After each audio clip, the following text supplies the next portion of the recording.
할렐루야. 오늘 참 좋은 날입니다. 하나님께서는 이 세상 많은 사람들 가운데 특별히 우리를 구별하셔서 주의 전으로 인도해 주셨습니다. 우리 예배를 통하여 하나님께서 친히 이 시간 영광을 받고 계신 줄로 믿습니다.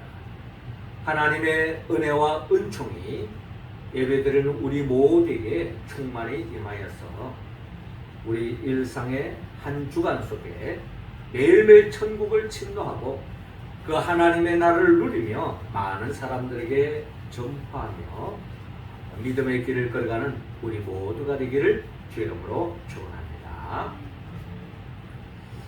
사람은 끊임없는 욕구 속에서 살아갑니다.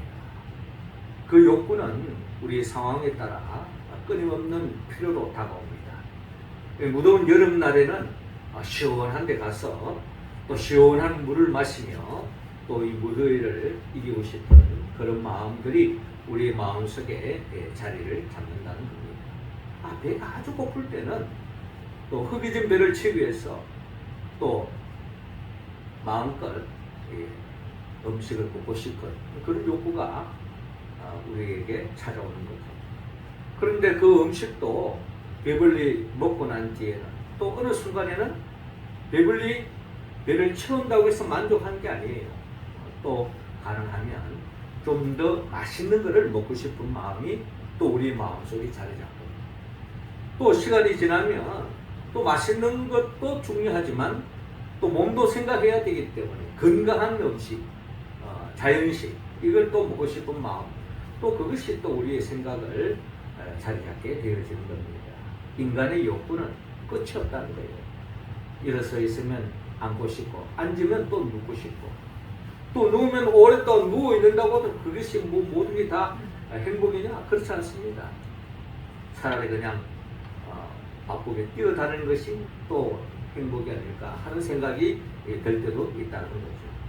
이처럼 우리의 욕구는 끊임없이 수시로 바뀌고 환경에 따라 여건에 따라 바뀌는 것이 우리 인간의 실존인 것 같습니다. 이러한 인간의 모습 속에 우리는 끊임없는 필요를 찾고 있는데 예수님이 이 땅에 오신 것은 어떻게 본다면 우리의 필요를 채워주기 위해서 이 땅에 오셨다.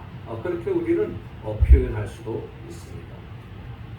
우리의 필요가 채워질 때에 우리는 하나님의 나라의 그 기쁨을 순간적으로 이 땅에 살아가면서 맛볼 수 있다는 겁니다.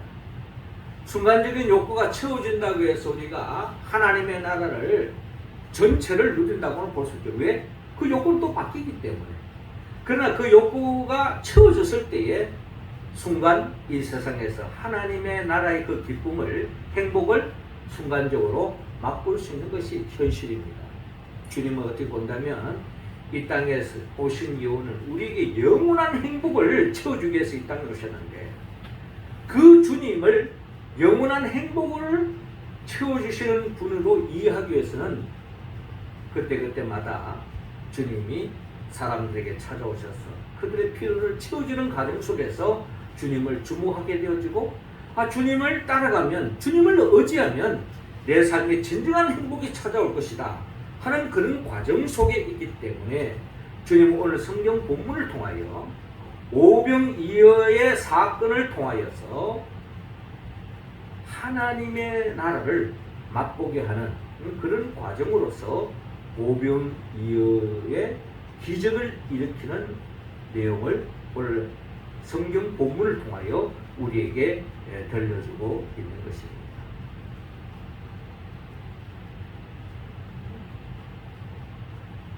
오병이어의 이 사건은 우리가 잘 알다시피 사복음서에 다 기록되어져 있습니다.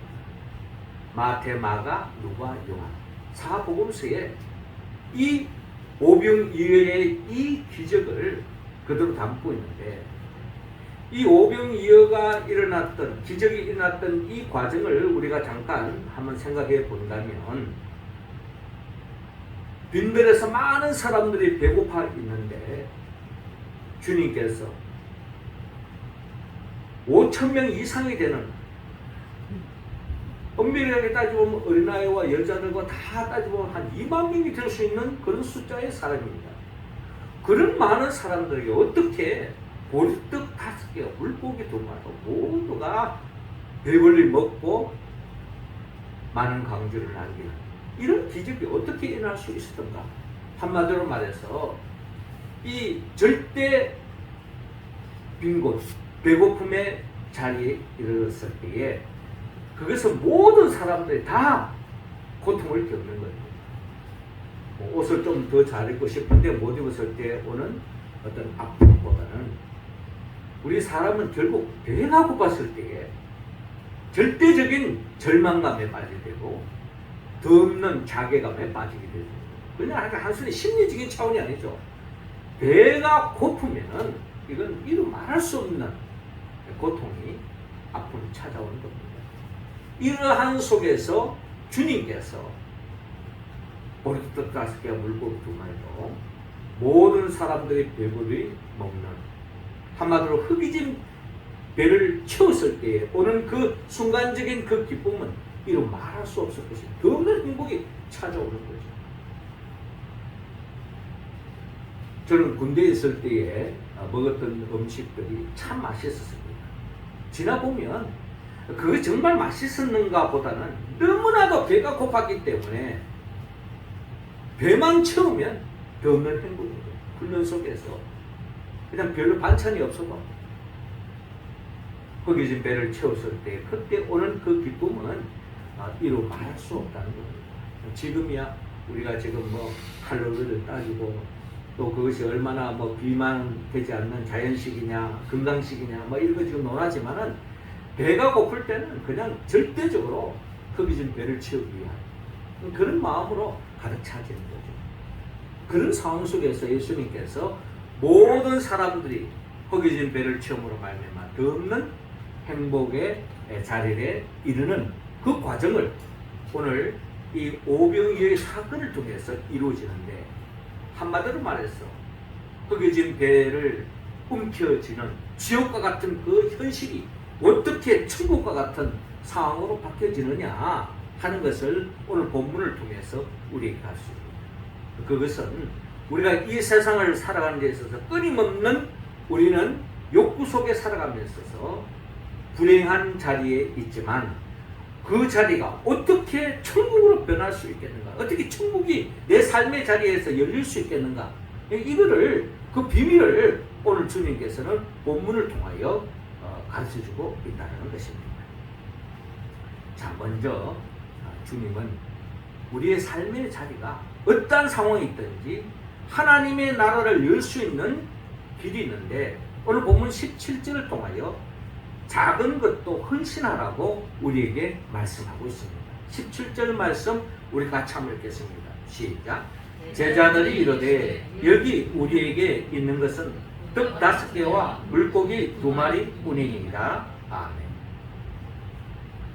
자, 오늘 본문 13절을 보니까요. 예수께서 들으시고 라고 오늘 본문은 시작되고 있습니다.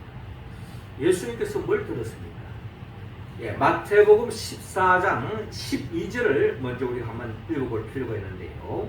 마태복음 14장 12절 보니까 요한의 제자들이 와서 시체를 가져다가 장사하고 가서 예수께 아뢰니라 라고 말씀하고 있습니다. 사실 예수님이 많은 사람들이 따르기 전만 하더라도 많은 사람들이 그 시대 속의 영웅, 그들의 어떤 정신적인 영적인 멘토라고 할 수 있는 사람은 세례 요한이었어요. 예수님보다 더 이름이 많은 사람들에게 알려지는 분이 바로 세례 요한이었어요. 그런데 세례 요한은 하나님의 사명을 감당하면서 주의 길을 예비하면서 광야에 외치는 자의 소리로서 회개하라 천국이 가까이 왔느니라 라고 하나님의 메시지를 던졌죠. 많은 사람들의 양심의 가책을 느끼고 바른 길로 돌아와서 그 바른 길로 죄의 문제가 해결되어야만이 하나님의 나라를 열 수 있기 때문에 줄기차게 세례 요한은 이 세상 그 무엇에 관심이 없고 절대적으로 복음을 전파하며 회개하라 천국이 가까워하느니라 라고 복음을 전했던 사람이에요. 그런데 그 세례 요한이 헤롯에 의해서 참수를 당합니다. 헤롯이 한마디로 말해서 자기 동생의 아내를 자기의 부인으로 삼았기 때문에 이것이 양심이 찔린 바 되어서 결국에는 눈의 가시와 같은 그 세례 요한을 참수하는 이야기로 연결되어지는 거죠. 이런 속에서 결국 세례 요한은 한마디로 비참하게 죽음을 당했습니다. 그 당시에 세례 요한의 죽음이 개인의 슬픔으로 끝나는 것이 아니라 그 당시에 많은 사람들이 그래도 세례 요한을 정신적인 영적인 멘토로 삼고 그를 의지하고 살았는데 그 세례 요한이 죽었으니 많은 사람들이 더 없는 절망감에 빠졌을 거예요. 심지어 세례 요한을 따르는 제자들이 많이 있었어요. 그들이 세례 요한이 죽음 그 앞에서 오열할 수밖에 없었겠죠. 절망할 수밖에 없었겠죠. 결국에는 장사를 치르고 세례 요한이 살아있는 동안에 주님을 주목했고 세상 죄를 지어갈 하나님의 어린 양이라고 주목했을 뿐만 아니라 많은 제자들을 예수님께로 인도했던 것이 바로 세례 요한이었습니다. 세례 요한이 죽고 난 뒤에는 많은 제자들이 예수님을 따르게 되었다. 이런 내용이 오늘 본문 13절에 우리는 그 흐름을 이해할 수 있는 겁니다. 예수께서 들으시고 뭘 들었습니까? 세례 요한의 죽은 소식을 들었다는 것입니다. 이 소식을 들었을 때에 세례 요한의 제자뿐만 아니라 많은 사람들이 절망감에 빠져있는 이런 상황이었습니다. 이런 상황 속에서 예수께서 들으시고 배를 타고 떠나서 따로 빈들에 가시니 무리가 듣고 여러 고을로부터 걸어서 따라간지라 라고 말합니다. 그러니까 세례 요한이 죽고 났을 때 많은 사람들의 절망에 빠져서 이제 우리 인생길을 어디로 가야 할까? 길 잃은 양과 같은 그런 심정 속에 주님을 따르게 되었다라는 그런 흐름을 오늘 본문을 통하여 우리는 해야 될 수 있다는 겁니다. 그 주님이 어떤 일을 하셨느냐? 14절에 예수께서 나오사 큰 무리를 보시고 불쌍히 여기사 그 중에 있는 병자를 고쳐 주시니라 라고 말씀합니다. 그 무리 많은 사람들이 배부르고 여유있고 살만한 사람들이 오는 게 아니에요. 병든 사람, 근심 걱정 있는 사람, 어려움에 처해 있는 사람, 정신적인 괴로움에 빠진 사람, 이런 사람들이 주님께로 찾아오는 거예요. 가시적으로 눈에 보이는 것은 병자들일 거예요. 영적으로 생명이 힘든 것은 헤아리기가 겉으로는 잘 나타나지 않아요. 그러나 몸이 아픈 것, 눈이 보이지 않는다, 다리를 움직일 수 없다, 허리가 말을 안 듣는다, 몸이 말을 안 듣을 때, 그런 병자를 봤을 때에 주님께서 국률이 계시고 불쌍히 여기시고 그들을 치유해 주는 예수님을 오늘 본문을 통하여 바라볼 수가 있는 겁니다. 자, 그런데 15절에 저녁이 되매 제자들이 나와 이르되 이곳은 빈들이요 때도 이미 저물었으니 무리를 보내어 마을에 들어가 먹을 것을 사 먹게 하소서라고 말씀하고 있는데요. 이 말씀을 헤아려 보면 제자들이 지금 상황을 주님께 말씀드리는 겁니다. 주님은 많은 사람들이 거의 다 병자들이 많겠죠. 아픈 사람들. 이런 사람들을 이제 치유해 주는 과정 속에서 해는 저물었어요. 그리고 많은 사람들이 주님을 떠나지 않습니다. 주님의 그 사랑의 손길, 치유의 손길을 한 사람도 경험하기 위해서. 그런데 현실적으로 해는 저물고, 배는 고프고. 저도 이스라엘 가본 적이 있습니다만, 이스라엘은 낮에는 뭐 그냥 햇빛 쬐에서 거의 여름 날씨입니다. 그런데 해가 지는 그 순간부터는 갑자기 겨울 같은 그런 체감 온도가 느껴질 정도로. 근데 여러분, 배도 고프고 추워보세요. 이 고통은 이도 말할 수가 없습니다. 배고픔 속에 추위에 뜬다? 이거는 엄청난 고통이죠. 이러한 상황 속에서 제자들이 예수님께 마을에 들어가 먹을 것을 사 먹게 하소서라고 그렇게 이들이 이제 추워지고 배고픈 상황을 그대로 고스란히 주님께 아뢰는 겁니다. 그때 이제 예수님께서 하신 말씀이 예수께서 이르시되 갈 것 없다 너희가 먹을 것을 주라라고 오늘 주님께서 말씀하고 있는 겁니다. 갈 것 없다 너희가 먹을 것을 주라라고 주님이 말씀합니다. 그러니까 지금 많은 사람들이 지금 추위 속에 배고파하는 이런 상황인데 병이 나았다 할지라도 배가 고프고 추워 보세요. 조금 전까지는 병으로 인해 고통이 있었지만 그것이 나은 그 순간에 있지만 일단 병은 나았지만 배는 고프고 추우면은 이것이 더 큰 문제로 다가오는 거예요. 이런 상황 속에 주님께서 갈 것 없다 너희가 먹을 것을 주라라고 말씀하고 뭔가 조금 주님의 좀 분위기 파악이 안 되고 뜬금없는 이야기를 하는 거, 황당한 이야기를 하는 거, 어처구니 없는 이야기가 아닌가 하는 생각이 들 정도로 조금 분위기하고 좀 맞지 않는 상황이 지금 주님 말씀하고 있는 것입니다. 그때 이제 제자들이 현실적인 이야기를 하는 거죠. 제자들이 이르되 여기 우리에게 있는 것은 떡 5개와 물고기 2마리 뿐이다 라고 말씀합니다. 그러니까 우리가 지금 있는 것은 떡 5개와 물고기 2마리밖에 없는데 이걸로 지금 이 많은 사람들을 누구의 입에 갖다 댑니까? 말도 안 되는 이야기죠. 그랬을 때에 주님께서 하신 말씀 그것을 내게 가져오라 라고 주님께서 말씀하고 계십니다. 그것을 내게 가져오라. 그것은 바로 보리떡 5개와 물고기 2마리였습니다. 주님은 아마 이런 상황을 다 알고 계셨을 거예요. 그 보리떡 5개와 물고기 2마리 어디서 났습니까? 어린 한 소년이 어떻게 보면은 자기의 그 한 끼 음식 먹을 수 있는 아주 소량의 적은 어떤 작은 도시락에 불과했을 겁니다. 그것을 주님께 제자들 통해서 드렸던 것입니다.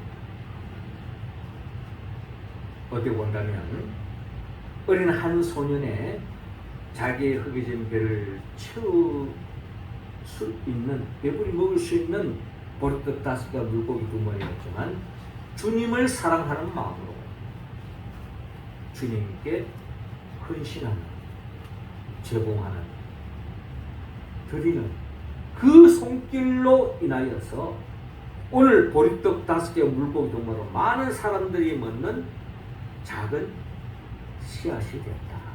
우리가 지난 주일에 하나님의 나라를 주님이 천국을 비유할 때에 그 비유 속에 겨자씨에 대한 비유를 하셨어요. 겨자씨는 씨앗 중에 가장 작은 씨지만 그것이 땅에 떨어져서 그것이 싹이 나고 꽃을 피우고 잎이 나고 무성해져서 그 어떤 풀보다 큰 나무가 이루어진다는 비밀을 주님이 가르쳐줬어요. 어떻게 보면은 이 보리떡 5개와 물고기 동물 5,000명 이상이 되는 많은 사람들을 먹인다는 것은 이건 상상할 수 없는 이야기예요. 그럼에도 불구하고 그 작은 것이 주님 앞에 헌신되어졌을 때에 그게 놀라운 인간의 상식을 뛰어넘는 놀라운 기적이 일어나는 역사를 우리가 볼 수가 있는 것입니다. 도스토옙스키는 자기 자신을 희생하는 것처럼 행복한 일은 없다라고 이야기한 바가 있습니다. 어린 소년에 있어서 어린아이가 어떻게 보면은 자기의 허기진 배를 채울 수 있는 보리떡 5개와 물고기 2마리지만 주님을 사랑하는 마음으로 희생하고 헌신하고 드렸을 때에 거기에서부터 하나님의 나라가 시작된 것을 바라볼 수가 있습니다. 우리도 우리의 삶의 자리에서 하나님의 나라를 열어가는 그런 과정 속에서 결과적인 내용을 우리가 이제 비추어 봤을 때에 결국 그 보리떡 5개와 물고기 2마리로 많은 사람들이 배불리 먹었잖아요. 우리가 그 과정 속에서 이런 유추를 할 수 있습니다. 내가 가지고 있는 이 보리떡 5개와 물고기 2마리로 이 많은 사람들에게 뭐가 이게 영향을 끼칠 수 있을까? 도움이 될까? 라고 생각될 수 있지만 주님의 이름으로 헌신된 것에 대해서는 우리의 상상을 뛰어넘는 놀라운 역사가 일어날 수 있다는 것을 오늘 우리는 본문을 통하여 헤아려 볼 수가 있습니다. 여기 우리에게 있는 것은 떡 5개 물고기 2마리 뿐이니이다. 하지만 주님은 그것을 가져오라. 여기에 놀라운 역사가 일어났다는 것입니다.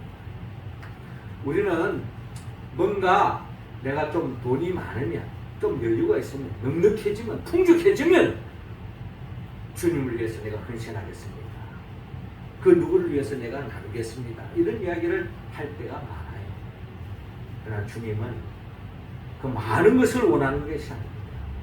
내가 가지고 있는 것에서 최선을 다하여 비록 작은 것이라 할지라도 그것을 주님의 이름으로 헌신하고 주님의 이름으로 드리고 주님의 이름으로 나눌 때에 나의 상식을 뛰어넘는 하나님의 방법으로 하나님의 놀라운 역사, 결국 하나님의 나라가 열리는 역사가 일어나는 것을 오늘 우리는 본문을 통하여 이야기할 수가 있습니다.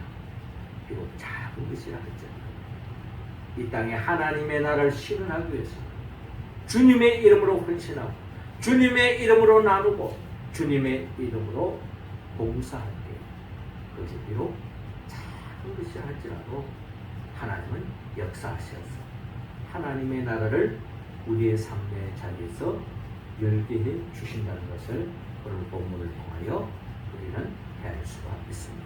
두 번째로 오늘 본문 19절을 통하여 주님은 작은 것에 감사라고 말씀하고 있습니다. 19절 말씀 우리 같이 한번 봅시다. 시작. 무리를 명하여 잔디 위에 앉으시고 떡 5개와 물고기 2마리를 가지사 하늘을 우러 축사하시고 떡을 떼어 제자들에게 주시매 제자들이 무리에게 주니. 자, 오늘 본문 19절을 보니까요, 예수님께서 그 작은 것이 좀 가져오라 그랬죠. 갖다 드릴 때 주님이 하시는 행동이 무리를 명하여 잔디 위에 앉히시고 떡 5개와 물고기 2마리를 가지사 하늘을 우러러 축사하셨다 라는 말씀에 우리는 주목할 필요가 있습니다. 여기서 이제 축사하셨다라는 말씀은 보리떡 5개와 물고기 2마리로 주님께서 하나님 앞에 감사했다라는 말씀으로 우리는 본문을 헤아릴 수가 있는 겁니다.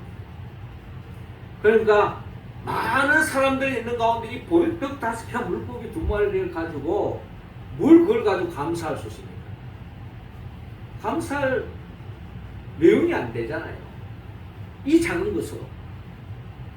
그런데 그 작은 것이지만 하나님 앞에 감사했다 하는 것입니다. 이게 바로 주님이 우리에게 이 오병이어의 사건을 통하여 기적을 통하여 우리에게 보여주는 놀라운 메시지라는 것입니다. 주님 몸을 통해서 우리에게 보여주는 작은 것이지만 그게 감사했다. 우리의 삶의 자리에서 하나님의 나라를 열 수 있는, 실현할 수 있는 길이 하나 있다면 그것은 작은 것이지만 그것을 감사하는 사람, 그런 사람이 어떤 삶의 자리에서도 하나님의 나라가 열린다라는 것을 주님은 우리에게 말씀하고 있는 것입니다. 비록 작지만 작은 것에도 감사할 때 하나님의 나라가 열린다라는 것이 오늘 본문의 말씀입니다. 이 세상에는 감사하는 사람들이 찾기가 너무나도 힘든 시대를 살아가고 있습니다. 우리가 물질적으로 풍요로우면 풍요로울수록 더 감사할 것 같은데 의외로 풍요로우면 풍요로울수록 더 감사하지 않는 것이 사람의 속성입니다. 그게 뭐 남의 이야기가 아니죠. 우리 인간의 실존이 그렇다는 겁니다. 예. 배가 고플 때는 흙이진 배만 채우면 하지만 배 채워보세요. 거기서 우리의 만족을 끝납니까? 또 다른 욕구가 채워지잖아요. 이런 식의 욕구를 채운다는 것은 마치 바닷물을 마시는 것과 똑같죠. 바닷물을 마시면 마실수록 갈증이 해소되는 것이 아니라 더 갈증으로 목마를 수밖에 없는 것처럼 세상 것은 가지면 가져서 채우면 채울수록 만족하는 것이 아니라 더 큰 욕구와 더 큰 바람으로 차는 것이 바로 사람들의 모습이다. 그런데 주님은 우리에게 그런 삶을 살았을 때는 하나님의 나라와는 멀어질 수밖에 없다. 이 세상에서는 끊임없는 하나님의 나라와 먼 삶을 살아갑니다. 그래서 주님은 작은 것에 감사. 우리가 매일 식사 때마다 기도하잖아요. 감사합니다. 그런 생활에서부터 하나님의 나라가, 즉 행복이 우리의 삶 속에 찾아온다. 주님은 떡 5개와 물고기 2마리를 가르치고 그것을 감사하셨다 하는 것을 우리가 기억하고 우리의 삶의 자리에서 내가 지금 가진 것이 비록 작은 것이라도 그것에서 감사할 때 하나님이 역사하시고 또 큰 것을 채워주신다. 예, 우리가 잘 아는 이야기 있잖아요. 스펄전 이야기. 내가 추수감사절 때마다 늘 이야기합니다. 반딧불에 감사하는 사람은 호롱불을 주시고 호롱불에 감사하는 달빛을 주시고 달빛에도 감사하는 사람은 햇빛을 주시고 햇빛에도 감사하는 사람에게는 하나님의 영광의 빛을 안겨주신다. 행복은 멀리 있지 않습니다. 감사하는 사람에게 하나님의 축복이 임하고 하나님의 나라가 열립니다. 마지막 세 번째로 우리의 삶의 자리에서 하나님의 나라를 열어가는 또 하나의 방법은 오늘 본문 19절을 통하여 작은 것도 나누다는 것입니다. 19절 우리 다 같이 읽겠습니다. 시작. 무리를 명하여 잔뒤에 앉으시고 떡 5개와 물고기 2마리를 가지사 하늘을 우러 축사하시고 떡을 떼어 제자들에게 주시매 제자들이 무리에게 주니. 자, 오늘 본문 19절의 말씀의 과정을 우리가 들여다보면 예수님께서 작은 것을 하나님 앞에 감사했잖아요. 그리고 축사하시고 떡을 떼어 제자들에게 나눠주시면 제자들이 무리에게 줍니다. 그러니까 예수님께서 제자들에게 나눠주시면서 이것을 많은 사람에 나눠주라고 말했어요. 아니, 이 작은 것을 이 많은 사람들이 어떻게 나눠주라는 겁니까? 누구 입에 갖다 대라고요? 뭐 이게 바로 현실적인 이야기입니다. 그러나 제자들은 주님의 말씀에 그대로 순종하며 나아갔다라는 것이 오늘 본문을 통하여 우리가 헤아려 볼 수가 있습니다. 주님 말씀들 비록 작지만 이거 줘가지고 무엇을 누구 배를 채울 수 있겠습니까? 라는 생각이 앞서지만 주의 말씀에 작은 것이라 할지라도 비현실적이라 할지라도 행동으로 순종으로 나아갔다는 겁니다. 여기에 하나님의 나라가 열리는 비밀이 여기에 있다는 것을 우리는 본문을 통하여 알아볼 수가 있습니다. 제자들이 주의 말씀에 그대로 순종하면서 12제자들에게 나눠줘 왜 부스러기 몇 개 빠져들겠습니까? 그럼에도 불구하고 나눠주는 게 그런 가운데서 하나님이 역사하셨다. 이게 바로 마태, 마가, 누가, 요한 다 복음서에서 놓치지 않는 놀라운 기적이 바로 오병이어 사건이고 기적이었다는 것입니다. 결과는 어떻게 됐습니까? 20절에 다 배불리 먹고 남은 조각을 12바구니에 차게 거두었으며 먹은 사람은 여자와 어린이 외에 5,000명이나 되었더라 라고 말씀합니다. 이게 바로 하나님께서 이 땅에 베푸신 예수 그리스도를 통하여 하나님의 나라를 실현하는 방법을 우리에게 보여주고 있는 것입니다. 작은 것이지만 주의 말씀에 그대로 순종하며 나갔을 때 그게 놀라운 역사가 일어났어. 모든 사람들의 허기진 배를 채우고 만족해지는 그 없는 행복의 자리, 하나님의 나라를 맛보는 자리로 바뀌는 그 놀라운 역사가 일어났다라는 것이 오늘 본문을 통하여 우리는 알 수가 있습니다.